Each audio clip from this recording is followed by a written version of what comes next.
Auzubillahiminash-shaytanir-rajim. Bismillahir-rahmanir-rahim. Assalamu alaikum students. Hope you all are fine. In previous lecture, we learn about tension and acceleration in a string, and we find out that acceleration g due to gravity. हमने एक system पढ़ा था जिसमें frictionless पुली थी, पुली के साथ दो wait थे, दो मुख्तलिफ उसके, एक वेट m1 बड़ा था, m2 छोटा था, और उसमें जब एक की तरफ जब वेट नीचे की तरफ था टेंशन ऊपर थी, और टेंशन क्योंकि फ्रिक्शनलेस पुली थी तो tension through out the string same थी, और जिस एक्सेलरेशन से ये बॉडी नीचे मूव करी थी उसी एक्सेलरेशन से ये कम वेट वाला ऊपर मूव कर रहा था। हमने उन दो नेट फोर्स निकाली थी और उससे हमने एक्सेलरेशन और ग्रेविटी एक्सेलरेशन भी निकाली थी और ड्यू टू ग्रेविटी वो निकाली थी और टेंशन निकाली थी। इस सिस्टम को कहते हैं एटवुड मशीन। ये डू यू नो में लिखा हुआ है, Atwood machine is an arrangement of two objects of unequal masses such as shown in the figure. Both the objects are attached to the ends of a string.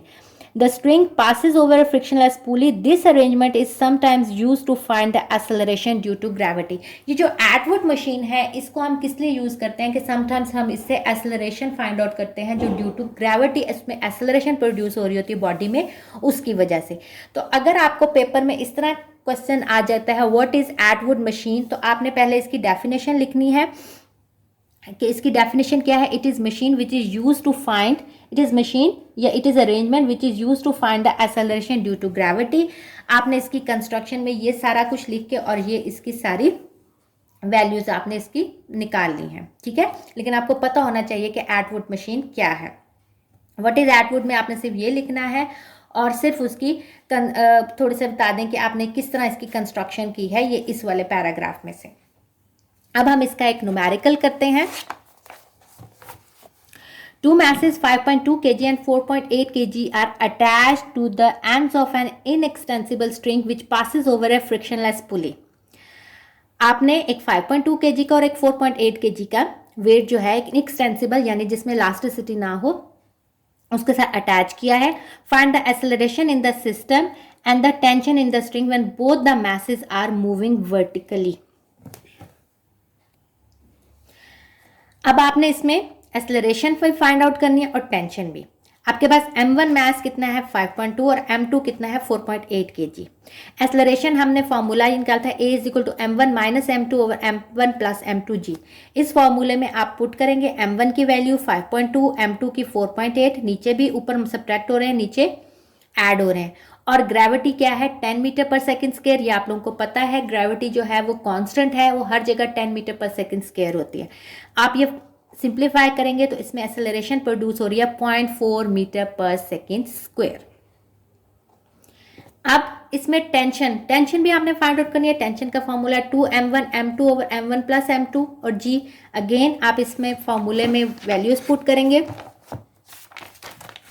तो आप simplify करेंगे तो आपके पास tension आ जाएगी कि कितनी इसमें प्रोड्यूस हो रही है। Thus the acceleration in the system is 0.4 metre per second and tension in the string is 50 Newton.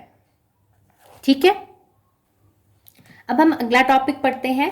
Motion of two bodies attach to the ends of a string that passes over the frictionless pulley such that one moves vertically and the other moves a smooth horizontal surface। ये जो हमने पिछले previous topic में पढ़ा था इसमें देने दोनों वर्टिकली मूव कर रही हैं, ये भी वर्टिकली है ये भी वर्टिकली है। अब आपने करना है कि दो बॉडीज एक दूसरे के साथ स्ट्रिंग से अटैच है लेकिन एक हॉरिजेंटली मूव कर रही है और एक वर्टिकली मूव कर रही है। इस केस में आप कैसे करेंगे? अब दो बॉडीज हैं, ये एक बॉडी है ये बी बॉडी है, इसका वेट भी नीचे डाउनवर्ड कर रहा है, इसका भी इधर को करेगा, इधर को नहीं वेट करेगा, वेट हमेशा डाउनवर्ड डायरेक्शन में होता है। टेंशन ऊपर की तरफ प्रोड्यूस होगी, ठीक है, इसकी क्योंकि ऊपर की तरफ नहीं है इसलिए इसमें टेंशन नहीं है, इसका ये रिजल्टेंट फोर्स ऊपर की तरफ होगी। जिस एक्सेलरेशन से ये बॉडी नीचे को मूव करेगी उसी एक्सेलरेशन से ये बॉडी इधर को हॉरिजेंटल मूव करेगी। ठीक है, अब हम पढ़ते हैं। Consider two bodies A and B of masses m1 and m2 respectively attached to the ends of the inextensible string.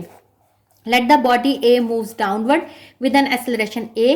Since the string is inextensible, therefore body B also move over the horizontal surface with the same acceleration. क्योंकि string inextensible है इसका मतलब वो उससे move करेगी जिससे ये वाली बॉडी नीचे मूव करेगी।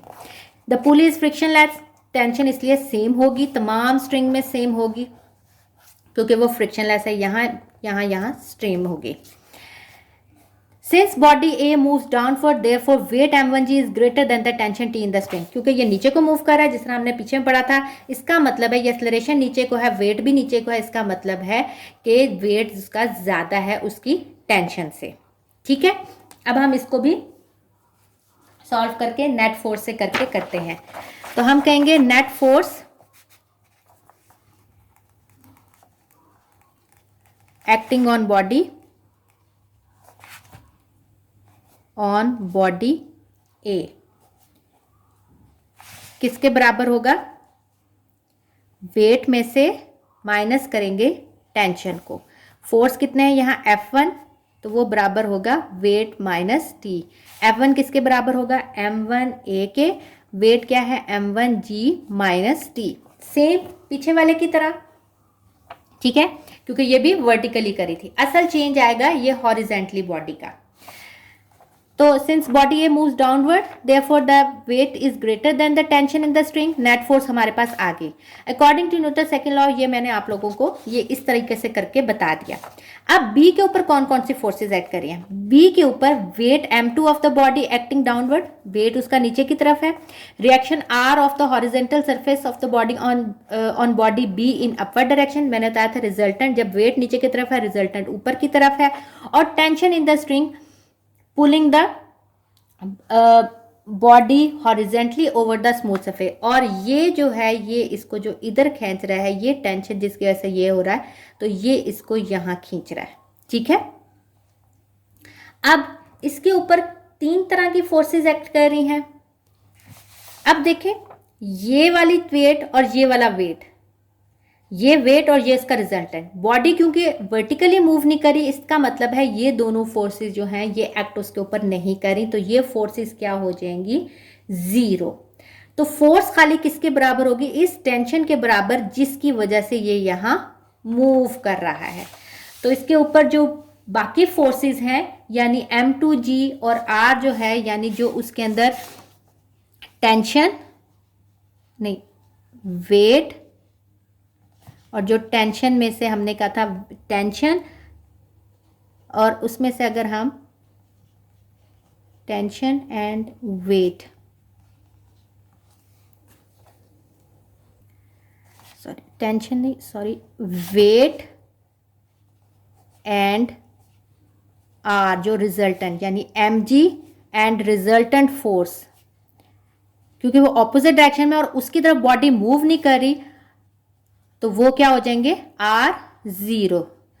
तो बॉडी किसकी तरफ मूव कर रही है, जिस तरह उसकी टेंशन है, यानी ये जो टेंशन की तरफ इधर, यानी इसके ऊपर कौन सी फोर्स इफेक्ट कर रही है, तो जो force net force acting on the body B जो है वो सिर्फ उसके अंदर टेंशन है। और ये फोर्स किसके बराबर है, F2 is equal to T.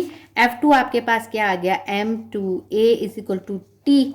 तो ये आपके पास ये इक्वेशन 1 आ गई और ये आ गई आपके पास इक्वेशन 2।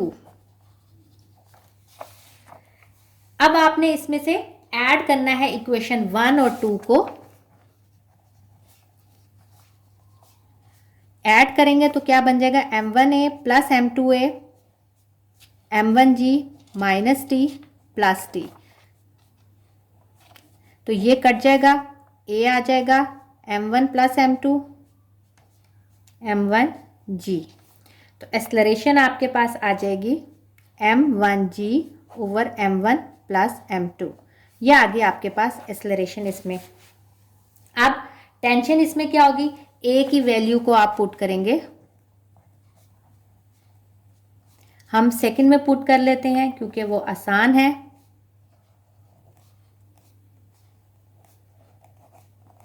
टू में पुट करें,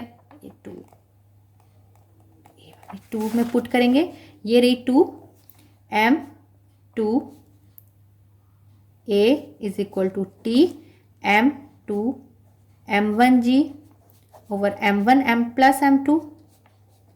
तो ये आ जाएगा m1 m2g over m1 plus m2। तो ये आपके पास टेंशन आ गई, या आप इसको लिख सकते हैं tension is equal to m1 m2 m1 plus m2 और g यहाँ। तो ये आपके पास टेंशन आ गई इसमें, और एक्सेलरेशन जब एक बॉडी जो है वो हॉरिजेंटली मूव कर रही है और दूसरी बॉडी जो है वो वर्टिकली मूव कर रही है। पिछले जो हमने प्रीवियस लेक्चर में किया था उसमें दोनों बॉडीज जो हैं वो आपकी वर्टिकली मूव कर रही थी, इसलिए उसमें आपका वेट एक्ट कर रहा था। इसमें क्योंकि वेट और उसका जो रिजल्टेंट है ये दोनों को बैलेंस कर रहे हैं, क्योंकि इस साइड पे कोई मोशन नहीं है, इसलिए ये दोनों, इसका क्या मतलब है, जीरो, और मोशन की साइड पे इस साइड पे, और यहाँ कौन सी फोर्स एक्ट कर रही है, जस्ट टेंशन एक्ट कर रही है। इसलिए हमने कहा कि जो इसका नेट फोर्स है वो किसके बराबर है, टेंशन के, और इस तरह हमने उसका एक्सेलरेशन और वो फाइंड आउट कर दिया। होप कि आपको ये समझ आई होगी। इंशाल्लाह नेक्स्ट लेक्चर में हम इसका, ताकि आप लोग अच्छी तरह समझ लें, फिर हम इसका न्यूमेरिकल करेंगे और नेक्स्ट टॉपिक करेंगे। ओके स्टूडेंट्स, टेक केयर, अल्लाह हाफिज़।